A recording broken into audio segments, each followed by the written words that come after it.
Nah, jadi di video kali ini aku kedatangan adik tingkatku sendiri dari Pendidikan Kimia UNY. Jadi dia itu penerima beasiswa BU, bukan gitu ya, beasiswa unggulan dari Kementerian Pendidikan ya, Republik Indonesia di tahun 2019 tahun lalu. ya. Mungkin bisa perkenalan. Oke, halo teman-teman, nama saya Faislam Pratama. Sama seperti Mas Dedi, saya dari Pendidikan Kimia, tapi angkatannya beda. Kalau Mas Dedi agak tua ya, angkatan 16. Tapi kalau saya Mukanya masih tengah muda. lah, itu angkatan 2018 dari Fakultas MIPA UNY. Ya. Nah, jadi si Faiz ini dapetin beasiswa unggulan di batch 2019. Nah, mungkin dari Faiz cerita dulu nih, kira-kira BU itu apa sih? Soalnya kan mungkin ada dari teman-teman nih yang maba atau mungkin masih SMA bingung gitu. Oke, jadi kalau BU itu bukan butuh uang ya. Biasanya banyak orang ngertiin BU itu butuh uang karena memang uangnya itu bikin kita jadi kayak auto sultan gitu kan kalau misalnya ngelihat award beasiswa unggulan yang lain gitu. Nah, sebenarnya beasiswa unggulan itu merupakan sebuah program dari Kementerian Pendidikan dan Kebudayaan. Setiap tahunnya ada dan buka pendaftaran.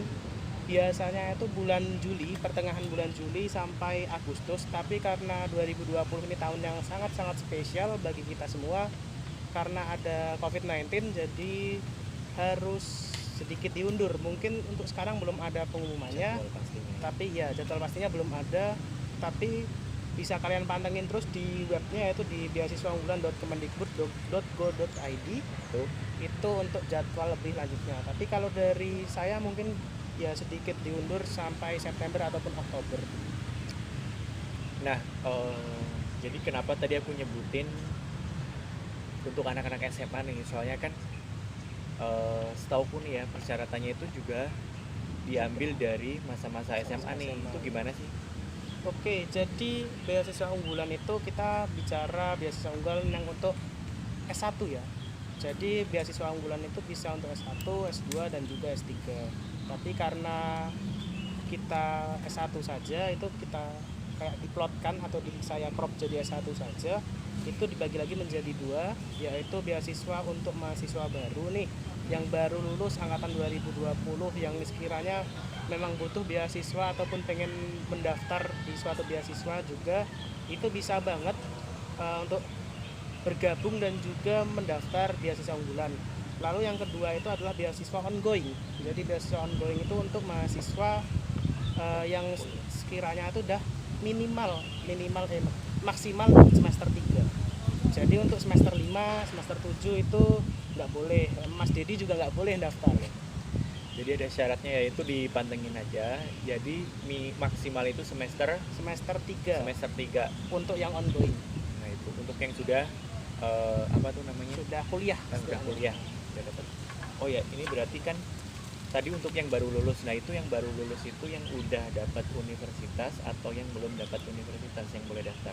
Kalau untuk yang maba itu adalah yang pertama memang dia sudah terdaftar di PTN atau di PTS gitu, sudah terdaftar di perguruan tinggi, sudah masuk ke dalam itu dan menjadi mahasiswa aktif di perguruan tinggi tersebut gitu. Nanti itu dibuktikan dengan surat tanda aktif kuliah. Nah, teman-teman yang bingung nyarinya di mana, itu bisa di fakultas masing-masing, bagian humas nanti akan dibuatkan semacam surat yang menandakan bahwa kamu atau mahasiswa tersebut itu aktif di PTN tersebut ya, atau PTS. Nah, jadi itu ada informasi nih lebih. Jadi untuk kalian yang mungkin belum dapat rezeki nih di PTN, nggak apa-apa, kalian di PTS tetap dapat dukungan dari Kementerian Pendidikan untuk daftar beasiswa unggulan itu sendiri. Dan mungkin kalau misal nih ya di tahun ini kayak di bulan-bulan September, Oktober, November gitu, mungkin pembelajarannya masih online, masih daring gitu, kalian masih di luar kota, belum di istilahnya di dekat kampus lah ya. Kota kampusnya. Nah, itu kalian mungkin bisa minta tolong kali ya. Biasanya itu ada informasi lebih di entah sosial media dari BEM gitu ya, yang biasa memberikan Iya, ini informasi? kalau itu biasanya BEM fakultas, tapi kalau pengen langsung biasanya kan kalau kayak lembaga-lembaga tangan dua itu kayak BEM ataupun lembaga-lembaga itu kayak dimodifikasi, kayak posternya dimodifikasi supaya sesuai dengan fit mereka gitu. Tapi saran saya langsung saja ke web beasiswa unggulan di beasiswaunggulan.kemendikbud.co.id. Ya, nanti ku tulis di sini. Ya, di kolom komentar juga boleh. Nah itu jadi ada yang ongoing sama yang Maba. maba. Nah itu syaratnya itu apa aja nih? Oke, kita mulai dari yang maba dulu ya. Jadi untuk maba sendiri itu maksimal 22 tahun. Tuh. Lalu memiliki surat keterangan lulus di perguruan tinggi yang terakreditasi minimal B. Jadi baik PTN maupun PTS itu wajib minimal akreditasi PTN dan PTS tersebut itu B. Terus memiliki prestasi minimal tingkat kabupaten. Nah, apabila kalian itu memiliki atau tidak memiliki prestasi itu boleh saja mendaftar. Karena dulu ketika saya SMA itu sedikit cerita juga ya. Saya belum pernah kayak mendaftar sebuah lomba pada saat saya SMA gitu, dan saya mulai aktif di perlombaan itu baru kuliah ini. Jadi boleh dicoba gitu. Stop. Tadi yang apa namanya? Oh ya, PTN atau PTS yang akreditasinya minimal B. Nah itu PTN ya, bukan fakultas. Soalnya ada akreditasi PTN, ada akreditasi fakultas. Nah itu ini untuk syaratnya itu hanya akreditasi dari PTN atau universitas kalian sendiri atau PTS ya. Terus juga tadi apa yang terakhir? Sertifikat. Oh ya tuh sertifikat. Pokoknya apa ya, maksudnya kalau misal syaratnya itu sebagian besar kalian memenuhi, daftar aja beasiswa apapun. Jangan takut misal, wah aku nih gak berprestasi nih atau apa. Karena ya yang penting daftar dulu, kali aja nanti rezekinya kalian ya siapa yang tahu gitu. Yuk. Betul. Terus untuk yang ongoing sendiri itu sama dengan maba, yaitu maksimal 22 tahun. Terus terdaftar di perguruan tinggi negeri atau swasta yang akreditasinya minimal B dan maksimal pada semester 2. Dalam artian mungkin sudah mau mulai semester 3 tapi belum mulai atau baru sedikit mulai juga tidak apa-apa. Nanti tergantung pada kondisi kampus yang kalian naungi atau di tempat belajar kalian. Terus nah IPK-nya itu 3,25 dengan skala 4.0. Kalau IPK kan maksimal 4.0, minimal 0,0. Nah itu minimal IPK kalian itu 3,25. Lalu memiliki syarat prestasi juga, sertifikat prestasi minimal tingkat kabupaten dalam 3 tahun terakhir. Nah untuk yang maba maupun ongoing untuk S1-nya ini tidak wajib sertifikat TOEFL. Tapi kalau misalnya kalian memiliki sertifikat tersebut, boleh banget dicantumin di web pendaftaran untuk nilai tambah kalian. Kalau aku dulu, karena aku juga belum pernah sertifikat TOEFL, jadi aku nggak nyantumin itu. Oh ya, ini daftarnya itu kalau Faiz itu via fakultas atau univ atau langsung ke webnya? Oh, jadi untuk beasiswa unggulan itu tidak dikoordinasi dari fakultas maupun universitas. Jadi kalian bisa langsung daftar ke webnya. Itu nanti dibuka beasiswaunggulan.kemendikbud.go.id. Silakan membuat akun di sana.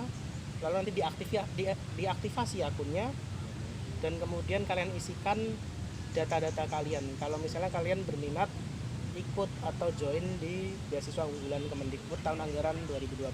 Tuh. Nah untuk alurnya nih itu kira-kira pas di tahunmu itu apa aja, misal dari pembukaan terus mulai apply berkas kayak gitu, terus pengumuman kayak gitu. Jadi yang pertama itu membuat akun dulu di laman yang tadi aku bilang, kemudian melakukan aktivasi.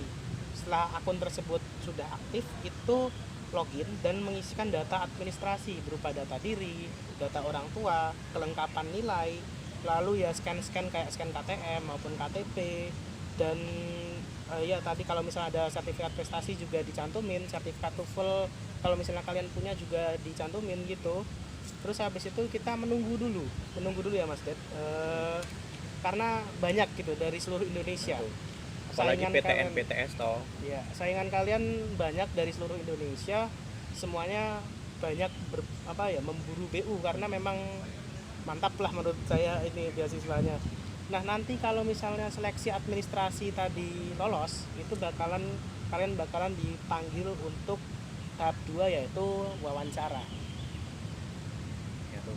Oh ya, terkait kuota nih itu dari BU itu dia itu kuotanya per univ atau diakumulasi ke seluruh Indonesia? Kalau untuk kuotanya itu tidak ada kuota pasti untuk univnya. Jadi berdasarkan berapa banyaknya anggaran yang ada di tahun tersebut. Jadi misalnya tahun anggaran sekarang tuh misalnya ya itu hanya untuk mencukupi 200 orang, ya berarti hanya 200 orang yang akan dipilih menjadi penerima beasiswa unggulan di tahun ini. Nah tuh berarti bisa dibilang ini itu seleksinya itu seluruh Indonesia ya, bukan antar antar univ atau antar mahasiswa di suatu universitas itu. Bukan, jadi ini seleksinya nasional, skala nasional bareng-bareng. Ya, terus apa lagi? Kelengkapan berkas.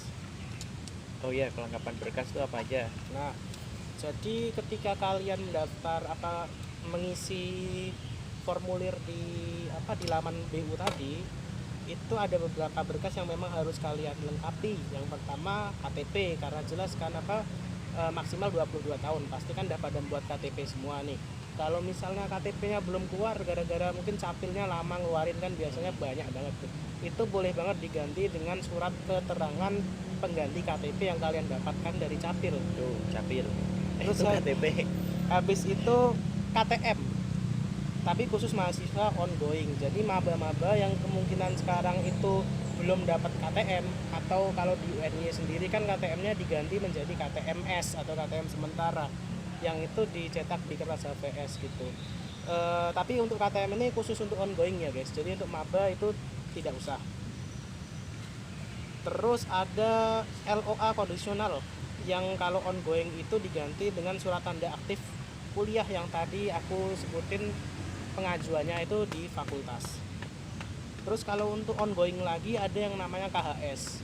KHS itu bisa kalian download sendiri di laman sistem informasi perguruan tinggi kalian gitu. Kalau di UNY sendiri di siakat.2013 itu bisa kalian langsung download, kalian print, nanti tinggal dilampirkan ke laman beasiswaunggulan.kemendikbud.go.id.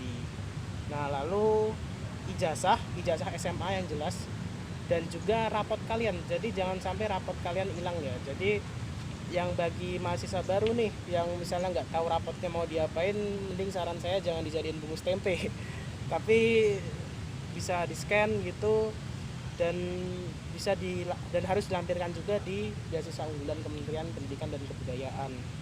Terus kalau misalnya kalian punya sertifikat TOEFL itu boleh banget, tapi tidak diwajibkan untuk S1.